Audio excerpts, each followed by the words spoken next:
Hello बच्चों, welcome to MKC.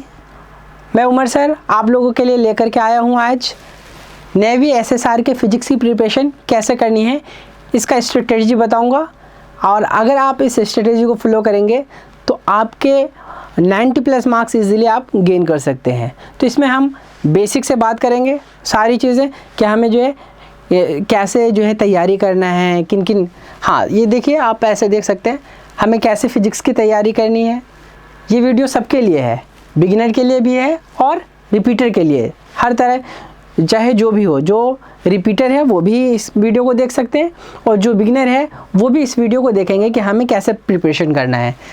Next चीज़, हम कौन कौन सी गलतियाँ करते हैं और उन गलतियों से कैसे सीखना है, वो सारी चीज़ें हम इसमें आपको बताएंगे। और गलतियों से कैसे बचना है वो सारी चीज़ें भी हम इस वीडियो में कवर करेंगे। फिर हम देखेंगे कि कितने मार्क्स के आते हैं एग्ज़ाम में क्वेश्चन, कितने क्वेश्चन आते हैं और कितने मार्क्स के क्वेश्चन आते हैं, और किस किस चैप्टर से कितने क्वेश्चन आते हैं, किस चैप्टर का वेटेज ज़्यादा है और किस चैप्टर का वेटेज कम है। ये सारी चीज़ों पे हम डिटेल डिस्कशन करेंगे। और लास्ट में हम ये सारे डिस्कशन के बाद फिर हम कुछ ऐसे क्वेश्चंस लेंगे जो क्वेश्चन जिस टाइप के क्वेश्चन एग्ज़ाम में आते हैं उन क्वेश्चन को भी हम क्रैक करेंगे और उन क्वेश्चनों को इजीली हम कैसे क्रैक कर पाएंगे वो भी देखेंगे। तो आइए हम वीडियो स्टार्ट करते हैं। तो सबसे पहला पॉइंट ये है कि हम फिजिक्स की प्रिपरेशन कैसे करें। तो बच्चों, जब हम फिजिक्स स्टार्ट करेंगे तो सबसे पहला काम हमें करना है फिजिक्स के प्रिपरेशन में। फर्स्ट चीज़ हमें क्या करना है कि अपना सिलेबस देखना है।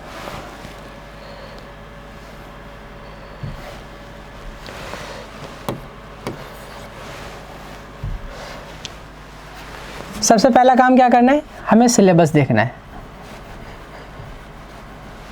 कि सिलेबस क्या है। डिटेल में हमें सिलेबस को देखना है कि हमारे नेवी एसएसआर के एग्ज़ाम में कौन कौन से चैप्टर आ रहे हैं। सेकंड पॉइंट, हमें क्या करना है, चैप्टर वाइज किस चैप्टर से कितने क्वेश्चन आ रहे हैं उसका भी डिटेल एनालिसिस हमने करके रखा है, वहाँ से आप इजीली देख लेंगे। तो हमें दूसरा काम क्या करना है कि किस चैप्टर से कितने क्वेश्चन एग्ज़ाम में आए हैं। अप्रॉक्सीमेट हर ईयर का तो डेटा है ही हमारे पास और उसका मैंने एनालिसिस कर भी दिया है।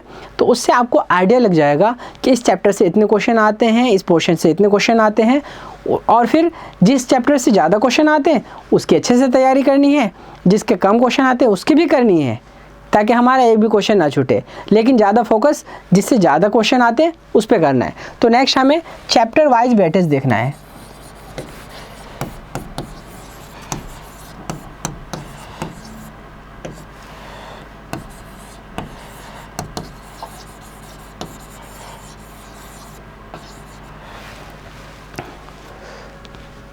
तो फर्स्ट पॉइंट, हमें सिलेबस देखना है। नेक्स्ट, हमें चैप्टर वाइज वेटेज देखना है, किस किस चैप्टर की वेटेज ज़्यादा है। तीसरा, हमें कंसेप्ट को अच्छे से क्लियर करना है। हमें वीडियो लेक्चर्स देखने हैं या ऑफलाइन में हम पढ़ रहे हैं तो हमें अच्छे से जो पढ़ाते टीचर्स उसको अच्छे से कंसेप्ट को क्लियर करना है। और कंसेप्ट पढ़ने के साथ साथ हमें एक काम और करना है, क्या है कि उसका शॉर्ट नोट बनाना है और अपना शॉर्ट नोट बनाना है। किसी टीचर्स या किसी बच्चे से लेकर के उससे नहीं पढ़ना, बल्कि खुद का शॉर्ट नोट बनाना है।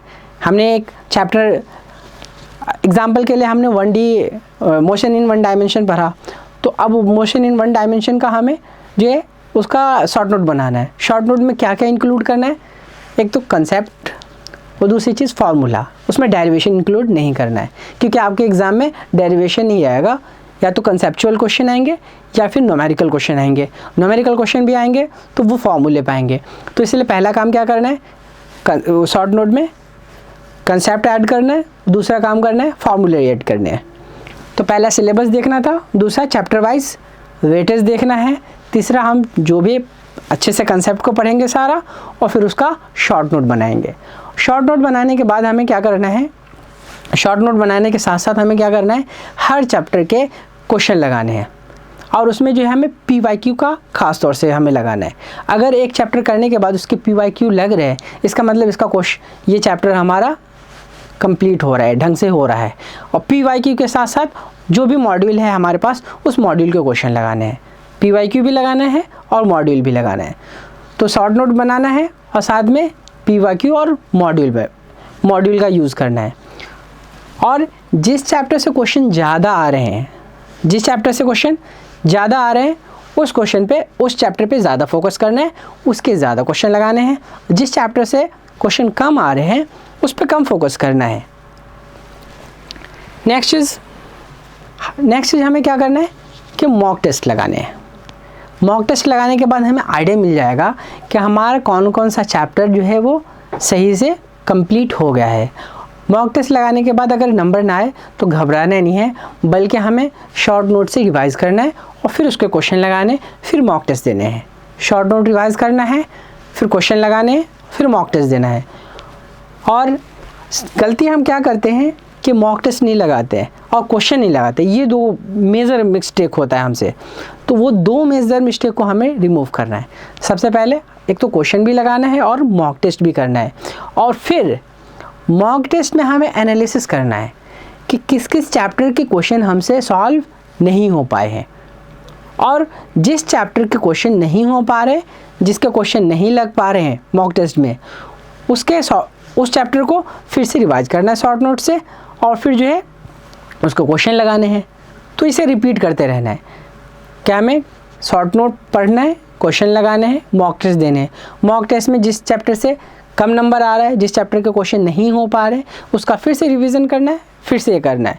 और अगर क्वेश्चन लग भी रहा है तो हमें एवरेज सारे सिलेबस को, जब हमारा सिलेबस कंप्लीट हो जाए तो सारे सिलेबस को एवरी वीक हमें रिवाइज करना है और फिर सारे सिलेबस पे जो है शेड्यूल बना के क्वेश्चन लगाने हैं।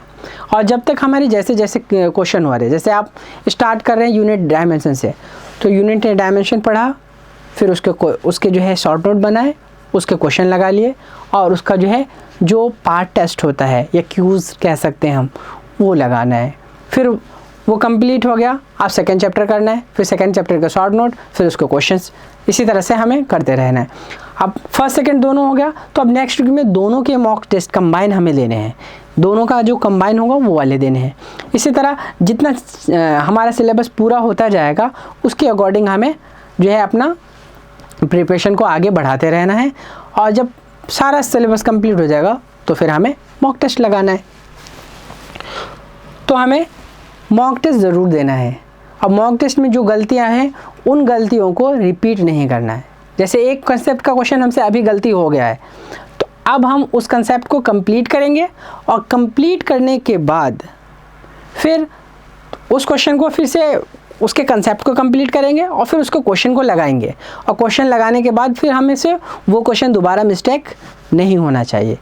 तो ये है हमें गलतियों से सीखना।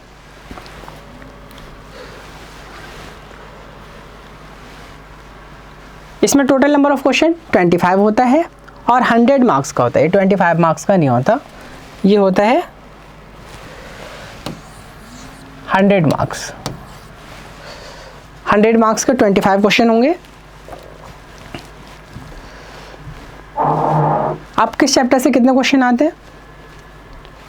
तो देखिए मोशन से 3 मार्क्स के क्वेश्चन आते हैं, जिसमें 1D और 2D दोनों हैं। नेक्स्ट हमारा लॉज ऑफ मोशन है, मोशन से 3 मार्क्स का आ रहा है। लॉज ऑफ मोशन से मोशन से 3 क्वेश्चन आ रहे हैं, लॉज ऑफ मोशन से 2 या 3 क्वेश्चन आ रहा है। इसी तरह वर्क एनर्जी से 2 क्वेश्चन आ रहा है, और ग्रेविटेशन से 1 क्वेश्चन आ रहा है। प्रॉपर्टीज ऑफ मैटर से 2 क्वेश्चन आ रहे हैं, ऑसिलेशन से 1, इसी तरह वेव थ्योरी से 3, इलेक्ट्रोस्टैटिक से देखें तो 1 आ रहा है, और फिर करंट इलेक्ट्रिसिटी से 5 आ रहा है, और मैग्नेटिक इफेक्ट ऑफ करंट से 2 क्वेश्चन आ रहे हैं। EMI से 3 क्वेश्चन आ रहे हैं, इलेक्ट्रोमैग्नेटिक वेव से 2 क्वेश्चन, और रे ऑप्टिक्स से 5, एटॉमिक स्ट्रक्चर से और एक्सरे से 2 क्वेश्चन आ रहे हैं। अगर हम इसको ध्यान से देखें तो 2 बातें हैं। एक तो यहाँ मोशन से 3 क्वेश्चन आ रहा है, और ये करंट इलेक्ट्रिसिटी से सबसे ज़्यादा क्वेश्चन आ रहा है 5 क्वेश्चंस, और फिर वेव थ्योरी से 3 क्वेश्चन आ रहा है, और 5 क्वेश्चन रे ऑप्टिक्स से आ रहा है। यानी अगर हम देखें तो सारे फिजिक्स में सबसे ज़्यादा इम्पोर्टेंट हमारा करंट इलेक्ट्रिसिटी है और रे ऑप्टिक्स है। करंट इलेक्ट्रिसिटी और रे ऑप्टिक्स, EMI छोटा सा चैप्टर है, फिर भी उससे 3 क्वेश्चंस आए हुए हैं, तो वो भी हमारे लिए ज़्यादा। तो ऐसे हमें देखना है कि किस चैप्टर से ज़्यादा क्वेश्चंस आ रहा है और उसमें टाइम कम लगेगा।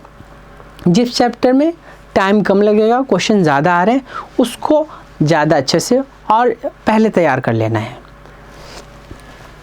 वैसे फिजिक्स में अगर हम देखें तो सिलेबस बहुत जो है वास्ट होता है, बहुत सारे मतलब चैप्टर्स आते हैं, लेकिन एग्जामिनेशन पॉइंट ऑफ व्यू से देखें। अच्छा, इसमें एक बात और याद रखना, ये यूनिट एंड डायमेंशन ये तो करना ही करना है। यूनिट एंड डायमेंशन ये तो हर चैप्टर के लिए होता है कि किसी भी चैप्टर से यूनिट एंड डायमेंशन पे क्वेश्चन आ ही जाता है, तो एक यूनिट एंड डायमेंशन तो वो तो करना ही करना है। इसके अलावा जो है जिसके वेटेज ज़्यादा है उसको करना है। इसमें बहुत सारे चैप्टर्स हैं, लेकिन क्वेश्चन आपके एग्ज़ाम में किस चैप्टर से ज़्यादा आ रहा है वो ज़्यादा इंपॉर्टेंट है। जैसे सेंटर ऑफ मास है, रोटेशन है, इन सब से आप ग्रेविटेशन से भी बहुत कम क्वेश्चन आता है। तो जिन चैप्टर से आपके एग्ज़ाम में कम क्वेश्चन आ रहे हैं तो उन चैप्टर्स को लाइटली लेना है, यानी उनको भी करना है, लेकिन जिनसे ज़्यादा क्वेश्चन आते हैं उनको ज़्यादा अच्छे से करना है, उन पे ज़्यादा फोकस करना है।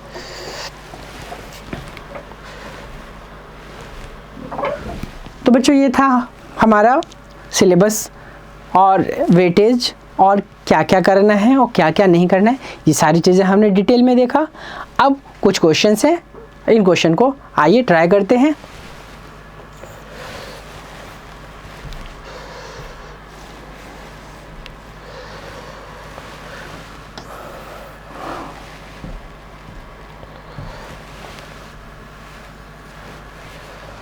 तो ये फर्स्ट क्वेश्चन हमारा, a force applied on a body is represent as F is equal to 6I minus 8J plus 10K, acceleration 1 metre per second given है।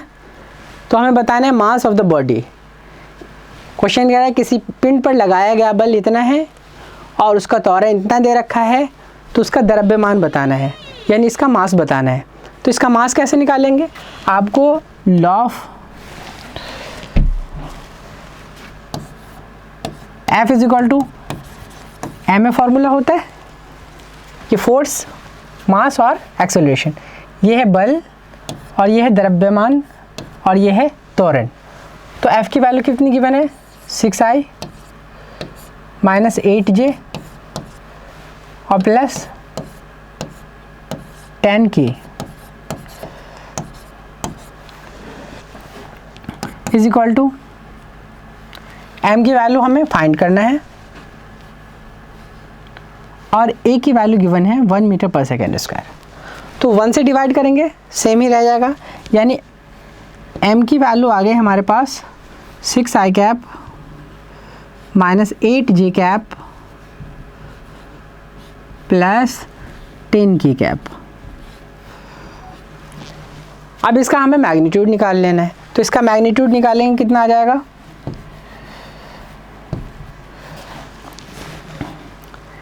या फिर हम डायरेक्ट इसका मैग्नीट्यूड निकाल के 1 से डिवाइड भी कर सकते हैं। ऐसे हम कर ले यहाँ पे कि F की वैल्यू है हमारे पास 6I minus 8J plus 10K। तो इसका हम मैग्नीट्यूड निकालेंगे, तो मैग्नीट्यूड इसका कितना आएगा, 6 square plus 8 square plus 10 square.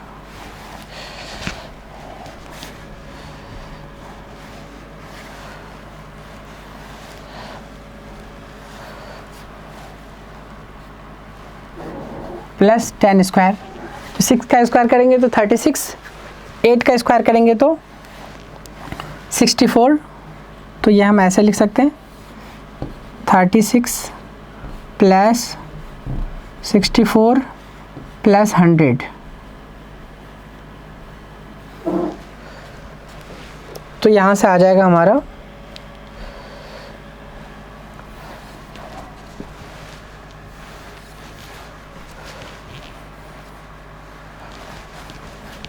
यहाँ से F की वैल्यू आ जाएगी 200, यानी tan√2। ये वैल्यू यहाँ पुट करेंगे तो ये आ जाएगा 10√2 इज इक्वल टू मास की वैल्यू फाइंड करना है, एक्सेलरेशन की वैल्यू 1, तो m इज इक्वल टू 10√2/1, यानी option B is correct answer. ये था हमारा फर्स्ट क्वेश्चन। नेक्स्ट क्वेश्चन देखते हैं।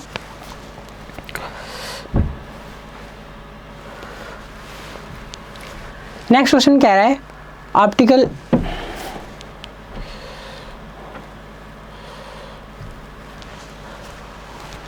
Optical glass is used in construction of spectacles is made by. चश्मों के निर्माण में प्रयुक्त प्रकाशिक शीशा किसके द्वारा बनाया जाता है? बताएं, किसके द्वारा बनाया जाता है? चश्मों में निर्माण प्रयुक्त प्रकाशिक शीशा किसका बना होता है? ये फ्लिंट ग्लास का बना हुआ होता है। किसका बना हुआ होता है? फ्लिंट ग्लास का बना हुआ होता है। नेक्स्ट क्वेश्चन कह रहा है टू बॉडीज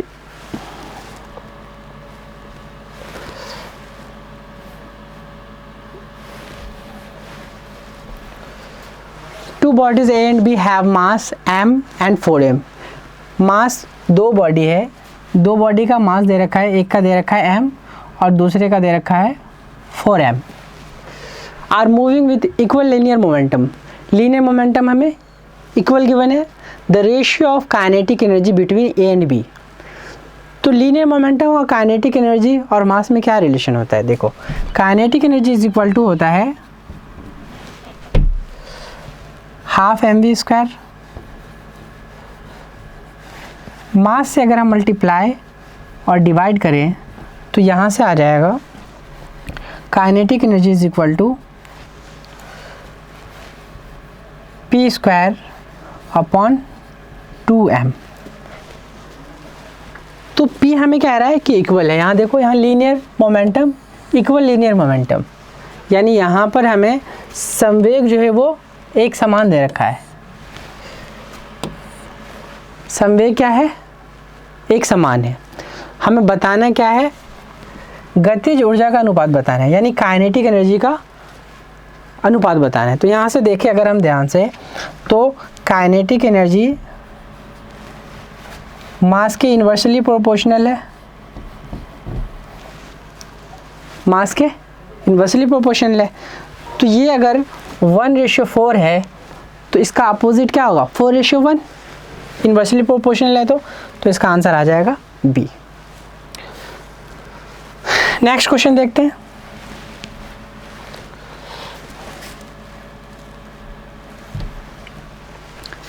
प्रकाश तरंगें क्या होती है?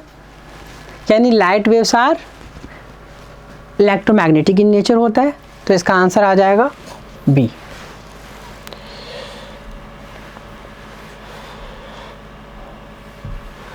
नेक्स्ट क्वेश्चन है a sample of carbon dioxide undergo a transformation from solid to liquid and then to gas would undergo.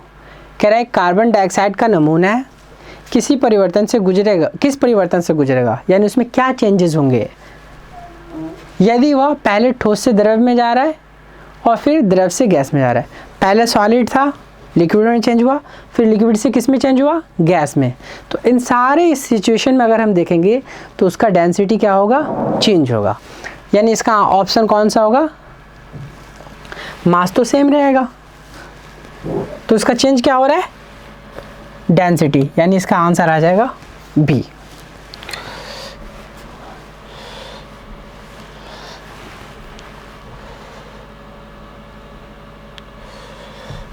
Next question है a planet A has double the radius than the planet B.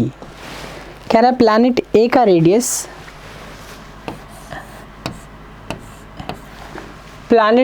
दो planet है A and B. Planet A has double the radius than the planet B, यानी planet B से A का radius double है, यानी इसका radius 2r है और इसका रेडियस r है। If the mass of planet A is 4 times heavier than the planet B, A का मास जो है वो B से 4 times ज़्यादा है, यानी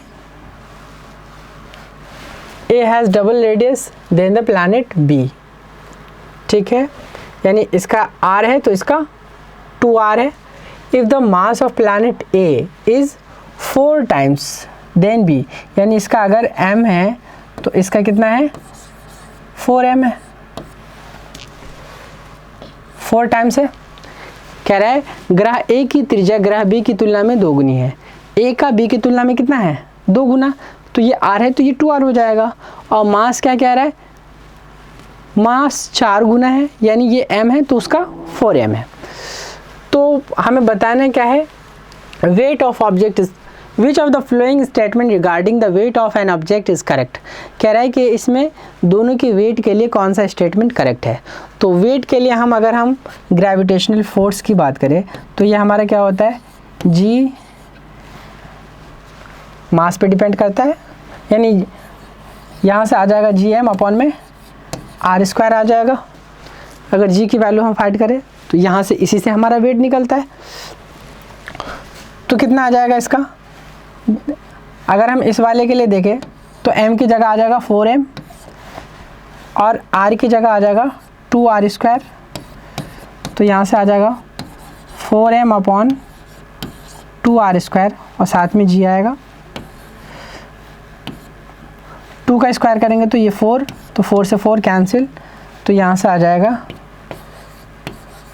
gm अपॉन में r²।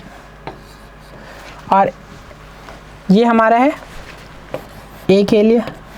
b के लिए अगर देखेंगे तो b के लिए भी कितना आएगा, gm अपॉन में r²।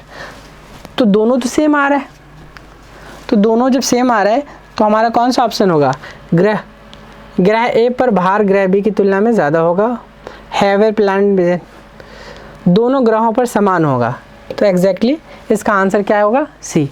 दोनों का सेम आ रहा है यानी दोनों ग्रह पे क्या होगा, उस ऑब्जेक्ट का वेट जो है वो क्या होगा, सेम होगा।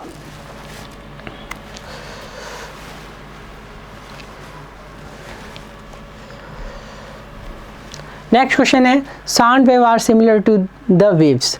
साउंड वेव जो है वो किस तरह की वेव के सिमिलर होता है। Laser light passing through air, बिल्कुल भी नहीं हो सकता। Generated in stretched wire by heating और प्लगिंग, ये हो सकता है। Generated in a pipe filled with air moving with the piston, ये भी नहीं हो सकता। मोबाइल फ़ोन टावर, ये भी नहीं हो सकता। यानी इसका कौन सा होगा, ऑप्शन बी आंसर होगा। या तो हीट करे या प्लगिंग करे तो उससे जो वेव जनरेट होती है वो साउंड वेव और इसकी वेव दोनों क्या होगी, सेम होगी। Next question, question number 8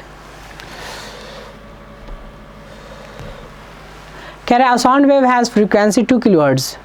frequency given है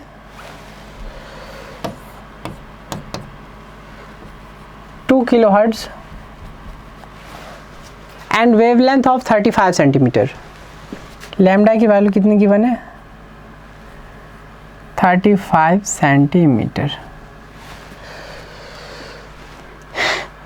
If observer is 41.4 kilometer away from the source, after what time interval could the observer hear the sound? यानी हमें इसमें टाइम बताना है और हमें डिस्टेंस भी गिवन है कितना, d is equal to 1.4 kilometre. ये हमें किलोमीटर है, इसको मीटर में चेंज कर लेते हैं। तो मीटर में चेंज करेंगे कितना आ जाएगा, 1.4 इंटू 100 इंटू 1000। किलोमीटर को मीटर में चेंज कर रहे हैं तो 1000 से मल्टीप्लाई करेंगे तो यहाँ से कितना आ जाएगा,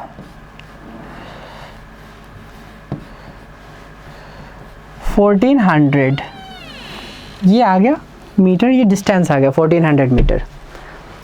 और यहाँ से पहले हम वेलोसिटी का फॉर्मूला क्या होता है, स्पीड का फॉर्मूला f इंटू लैम्डा। तो f भी किलो हर्ट्ज़ में है तो इसको भी हर्ट्ज़ में चेंज करेंगे तो 1000 से मल्टीप्लाई होगा, इंटू लैम्डा की वैल्यू 35 सेंटीमीटर है, मीटर में चेंज करेंगे तो 100 से डिवाइड होगा। तो यहाँ से कितना आ जाएगा, 2 0 से कैंसिल, 35 टू ज़ा 70, 700 आ जाएगा।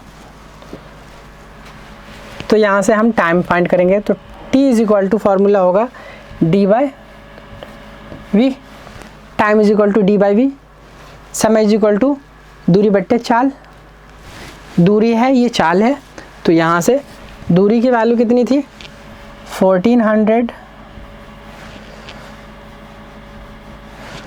और चाल की वैल्यू कितनी है 700, 7 2 14 यानी 2 सेकेंड आएगा, तो यहाँ से ऑप्शन ए आ जाएगा आंसर। नेक्स्ट क्वेश्चन,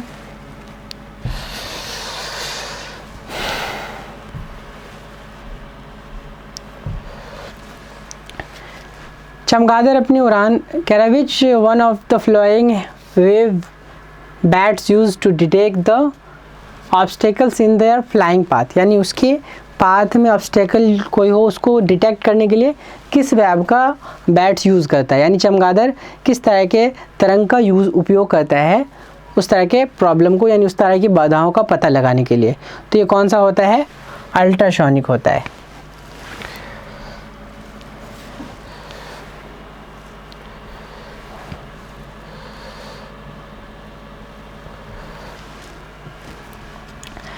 नेक्स्ट है the pressure of an ideal gas undergo isothermal changes, ये लास्ट क्वेश्चन है। The pressure of an ideal gas undergo isothermal changes, isothermal change का मतलब क्या है, टेम्परेचर कांस्टेंट है,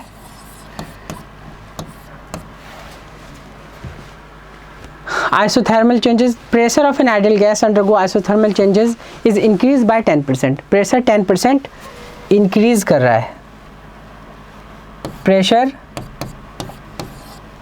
10% इंक्रीज कर रहा है, the volume of the gas must be decrease, तो हमें बताना क्या है कि वॉल्यूम जो है वो कितना परसेंट डिक्रीज होगा, कितना परसेंट डिक्रीज होगा। तो यहाँ से देखिए P V is equal to formula क्या होता है N R T, temperature constant है तो P inversely proportional to V होगा। अगर ये हमारा प्रेशर हमारा इंक्रीज़ कर रहा है 10%, प्रेशर हमारा 10% इंक्रीज़ हो रहा है तो इन्वर्सली है, वॉल्यूम इसका इन्वर्सली प्रोपोर्शनल है, तो हमारा ये डिक्रीज़ कर जाएगा 9%। तो ये था आज का session. Thank you so much.